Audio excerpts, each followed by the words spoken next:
Assalamualaikum warahmatullahi wabarakatuh. Perkenalkan kami dari kelompok 1 yang beranggotakan saya sendiri, Julia Wahyuningsi, Jumarni, dan Nelsi Antonius Kala. Pada kesempatan kali ini, kami akan mempresentasikan materi mengenai kepemimpinan wirausaha, di mana pada materi ini terdiri atas beberapa subbab, yakni yang pertama, definisi kepemimpinan wirausaha. Yang kedua, tipe kepemimpinan wirausaha. Yang ketiga, prinsip kepemimpinan wirausaha. Yang keempat, sifat-sifat kepemimpinan wirausaha. Dan yang terakhir, keterampilan kepemimpinan wirausaha. Di mana pada materi yang pertama, yakni definisi kepemimpinan wirausaha, akan disampaikan oleh Julia Wahyuningsi. Baiklah, kita masuk kepada materi yang pertama, yakni definisi kepemimpinan wirausaha, di mana pada materi ini terdiri atas dua suku utama, yakni kepemimpinan dan wirausaha.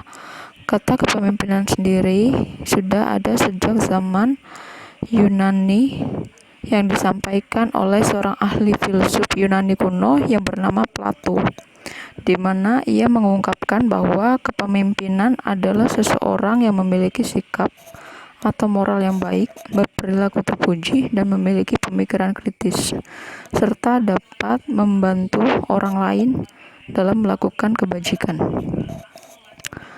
Sedangkan menurut beberapa sumber seperti pada buku Shea tahun 2011 dan Suryana pada tahun 2016, keduanya menyatakan bahwa kepemimpinan adalah suatu proses pada diri seseorang untuk mempengaruhi, mengarahkan, memotivasi, dan menggerakkan orang lain untuk memberikan kontribusinya pada suatu kegiatan atau pada suatu organisasi. Sedangkan kata yang kedua, yakni wirausaha, ada beberapa ahli yang mengungkapkan tentang definisi atau arti dari kata wirausaha sendiri. Salah satunya adalah menurut Saragi pada tahun 2017 yang menyatakan bahwa wirausaha merupakan suatu ciri, watak, sifat, atau kemampuan yang dimiliki oleh seseorang untuk mewujudkan pikirannya yang kreatif dan inovatif dalam suatu dunia bisnis, jeli dalam melihat peluang, serta selalu bersikap terbuka terhadap setiap masukan dan perubahan yang positif.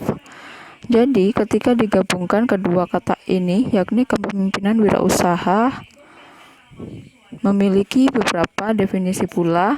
Salah satunya adalah yang dikemukakan oleh Simamarta pada bukunya di tahun 2020 ini, yakni dia mendefinisikan kepemimpinan wirausaha merupakan bentuk kepemimpinan modern dan baru yang memadukan antara kualitas jiwa kepemimpinan dan jiwa wirausaha di dalam diri seseorang agar dapat menghadapi lingkungan bisnis yang dinamis dan tidak pasti pada era modern pada saat ini.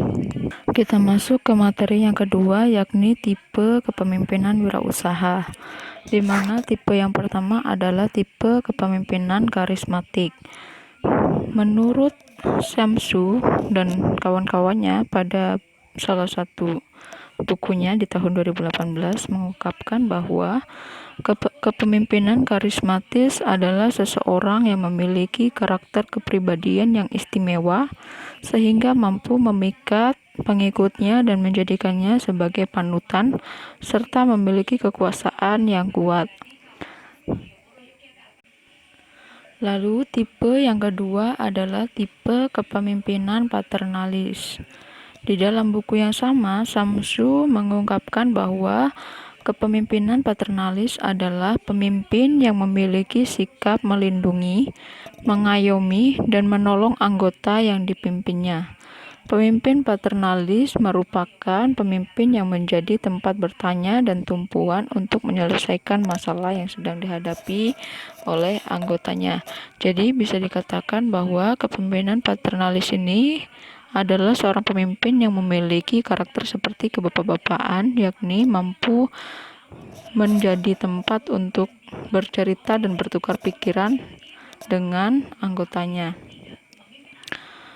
Beberapa sifat yang dimiliki oleh orang yang memiliki karakter kepemimpinan paternalis, yakni Mereka menganggap bawahannya sebagai manusia yang tidak mampu atau belum mampu atau belum dewasa, sehingga mereka menganggap sebagai seseorang yang perlu untuk dikembangkan kemampuannya.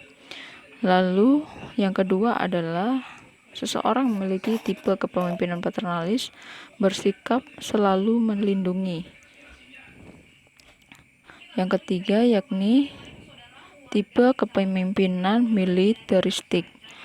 Menurut Shea pada tahun 2011 dan Samsu pada tahun 2018, tipe kepemimpinan militeristik ini sangat mirip dengan kepemimpinan otoriter yang memiliki sikap lebih banyak menggunakan sistem perintah komando yang keras dan sangat otoriter, kaku, dan juga sering kurang bijaksana, menghendaki kepatuhan mutlak dari bawahan, sangat menyenangi formalitas dan upacara-upacara ritual dan tanda-tanda kebesaran yang berlebihan. Selanjutnya, tipe kepemimpinan otoratis. Menurut Seriana, kepemimpinan otoratis ini disebut juga dengan authoritarian. Nah, di dalam kepemimpinan ini, kepemimpinan bertindak sebagai diktator bagi anggotanya, yang dimana artinya keputusan yang diambil oleh pemimpin merupakan keputusan yang mutlak. Oleh karena itu, pengawasan terhadap kinerja bawahannya sangat menjadi ketat. Hal ini dikarenakan rasa khawatir akan hasil kerja yang kurang maksimal yang dikerjakan oleh bawahannya atau orang lain. Kemudian yang terakhir ada kepemimpinan demokratis. Tipe kepemimpinan demokratis ini didasari oleh filsafat demokratis, di mana filsafat ini berpendapat bahwa setiap manusia merupakan makhluk yang memiliki harkat dan martabat yang mulia dengan hak asasi yang sama. Nah, tipe kepemimpinan ini dipandang sebagai tipe kepemimpinan terbaik karena dalam pelaksananya mengutamakan kepentingan bersama dibandingkan kepentingan individu. Kemudian ciri dari kepemimpinan ini sendiri dilakukannya musyawarah sebelum pengambilan keputusan, terbuka untuk saran dan kritik dari pihak lain, serta keselarasan tujuan pribadi dan organisasi. Selanjutnya kita masuk ke prinsip kepemimpinan wirausaha. Nah, menurut Shepard, prinsip itu adalah bagian dari suatu kondisi, realisasi, dan konsekuensi. Prinsip-prinsip dapat memunculkan beberapa ide utama berdasarkan motivasi dan sikap yang berasal dari dalam diri yang mempunyai pengaruh kuat terhadap dirinya sendiri, orang lain, maupun organisasi. Kemudian di dalam karakteristik kepemimpinan wirausaha didasarkan kepada beberapa prinsip-prinsip, diantaranya sebagai berikut. Yang pertama ada seseorang yang belajar seumur hidup. Nah, seorang yang memiliki jiwa kepemimpinan wirausaha akan terus belajar baik di sekolah maupun di luar sekolah. Contohnya seperti halnya membaca, menulis, observasi, dan mendengar, serta menjadikan pengalaman sebagai sumber belajar baik pengalaman yang buruk maupun pengalaman yang baik. Kemudian ada berorientasi pada pelayanan. Nah, seorang pemimpin tidak dilayani tetapi melayani. Hal ini dikarenakan prinsip dalam melayani berdasarkan karir sebagai tujuan utama, sehingga seorang pemimpin akan bekerja keras dan bersikap mandiri agar tidak tergantung pada orang lain. Kemudian yang ketiga ada membawa energi yang positif. Nah, kepemimpinan wirausaha harus memiliki energi positif dan semangat. Nah, hal ini didasarkan pada keikhlasan dan keinginan mendukung kesuksesan orang lain. Karena itu dibutuhkannya energi positif dan semangat untuk menjalani hubungan dengan orang lain dalam jangka waktu yang lama dan dalam kondisi yang tidak dapat ditentukan. Nah, seorang pemimpin dapat menunjukkan energi yang positif, misalnya percaya pada orang lain. Nah, seorang pemimpin harus memiliki kepercayaan kepada orang lain dan tidak bersikap egois seperti kepada bawahan ataupun anggotanya. Kemudian ada keseimbangan dalam kehidupan.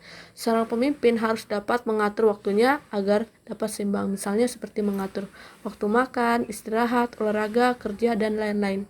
Lalu melihat kehidupan sebagai tantangan. Nah, di sini seorang pemimpin wirausaha akan memandang kehidupannya sebagai tantangan dari segala konsekuensinya. Hal ini tentunya menjadikannya untuk meningkatkan inisiatif, keterampilan, kreativitas, kemauan, keberanian, dinamisasi, dan kebebasan. Dan yang terakhir ada sinergi. Menurut The New Polar Webster International Dictionary, bahwa sinergi itu adalah suatu hasil lebih efektif yang diperoleh dari tim daripada kerja individu. Oleh karena itu, seorang pemimpin harus mampu melakukan kerja tim dengan orang lain, baik bawahan, atasan, ataupun partner kerja. Nah, dan yang terakhir ada latihan mengembangkan diri. Nah, seorang pemimpin wirausaha harus tentunya meningkatkan kemampuan dan kualitas dirinya guna mencapai tujuannya. Ada beberapa proses yang dapat dilakukan untuk mengembangkan diri, di antaranya memahami materi, mengembangkan materi yang dipelajari, mengajarkan ilmu kepada orang lain, serta menerapkan prinsip dalam hidupnya. Materi selanjutnya, sifat kepemimpinan wirausaha. Jadi, keterampilan lain yang harus dimiliki oleh seorang pemimpin wirausaha adalah dengan mengelola sifat-sifat kepemimpinannya secara konsisten. Ada beberapa sifat yang harus dimiliki oleh seorang wirausahawan. Antara lain, yang pertama disiplin. Jadi, dalam melaksanakan kegiatannya, seorang wirausahawan harus memiliki kedisiplinan yang tinggi. Jadi, disiplin itu sendiri merupakan ketetapan komitmen wirausahawan terhadap tugas dan pekerjaannya. Ketetapan yang dimaksud di sini bersifat menyeluruh, yaitu ketetapan terhadap waktu, kualitas pekerjaan, sistem kerja, dan sebagainya. Sifat yang kedua yaitu komitmen yang tinggi. Komitmen merupakan kesepakatan mengenai suatu hal yang dibuat oleh seseorang, baik terhadap dirinya sendiri maupun orang lain. Jadi, dalam melaksanakan kegiatannya, seorang wirausahawan harus memiliki komitmen yang jelas, terarah, dan bersifat progresif atau berorientasi pada kemajuan. Sifat yang ketiga yaitu jujur. Jadi kejujuran di sini merupakan landasan moral yang kadang-kadang dilupakan oleh seorang wirausahawan. Kejujuran dalam berperilaku bersifat kompleks. Jadi kejujuran mengenai karakteristik produk, kejujuran mengenai promosi, dan kejujuran mengenai pelayanan. Sifat yang keempat yaitu kreatif dan inovatif. Jadi, untuk memenangkan persaingan, maka seorang wirausahawan harus memiliki daya kreativitas yang tinggi. Nah, daya kreativitas tersebut sebaiknya dilandasi oleh cara berpikir yang maju, penuh dengan gagasan-gagasan yang baru dan produk-produk yang telah ada selama ini. Sifat yang kelima yaitu mandiri. Jadi, seorang wirausahawan dikatakan mandiri apabila orang tersebut dapat melakukan keinginannya dengan baik tanpa adanya ketergantungan oleh pihak lain dalam mengambil keputusan. Sifat yang keenam yaitu realistis. Jadi, wirausahawan juga harus selalu berpikir realistis dengan kemampuan menggunakan fakta atau realitas sebagai landasan berpikir yang rasional dalam setiap pengambilan keputusan maupun tindakan. Selanjutnya, keterampilan kepemimpinan wirausaha. Jadi secara umum ada 3 keterampilan yang perlu dimiliki oleh pemimpin wirausaha. Yang pertama, technical skill. Technical skill di sini suatu kemampuan yang dimiliki oleh seorang pemimpin untuk melaksanakan suatu pekerjaan. Misalnya untuk melakukan tugas-tugas khusus seperti sekretaris. Keterampilan yang kedua yaitu human skill. Di sini merupakan kemampuan untuk bekerja sama dan membangun tim kerja bersama orang lain. Human skill yaitu keterampilan untuk memahami, mengerti, berkomunikasi, dan berrelasi dengan orang lain dalam organisasi. Keterampilan yang ketiga yaitu conceptual skill. Conceptual skill di sini merupakan kemampuan personal untuk berpikir abstrak, untuk mendiagnosis dan untuk menganalisis situasi yang berbeda. Sekian presentasi yang dapat kami sampaikan pada kesempatan kali ini.